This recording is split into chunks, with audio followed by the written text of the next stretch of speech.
చీపేరాయుడు చీపేరాయుడు చీపేరాయుడు చిన్రాయుడి కన్నా పెదరాయుడు తమ్ముడు చీపేరాయుడు. చీపే గారు ఆగడు టీజర్ వచ్చిన దగ్గర నుంచి నా మైండ్ లో డౌట్స్ ఆగకుండా వస్తున్నాయి. ఏంటట? ఆగడు లేటెస్ట్ టీజర్ లో మహేష్ బాబు డైలాగ్ బాలయ్య బాబు డైలాగ్ లా ఉందే. చిచి, అలా ఎందుకుంటుంది?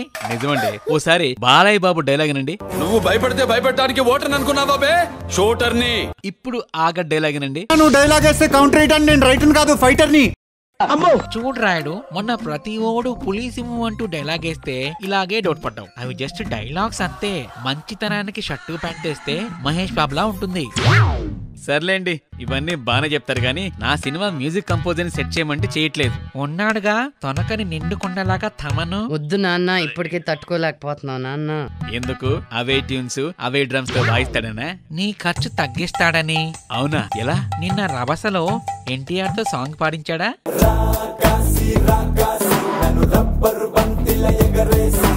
నేడు పవర్ లో రవితేజతో పాడించాడా? అవును. హీరోలతో పాడించి ఫ్యాన్స్ లో క్రేజ్ తెప్పిస్తున్నాడు. సింగర్స్ ఖర్చు తగ్గిస్తున్నాడు. మరి హీరోలు పాడగా మిగిలిన సాంగ్ సంగతి ఏంటి? అవన్నీ తనే పాడేస్తాడుగా. అదే బ్రహ్మాండం. చిన్రాయుడి కన్నా పెదరాయుడు తమ్ముడు చీపేరాయుడు.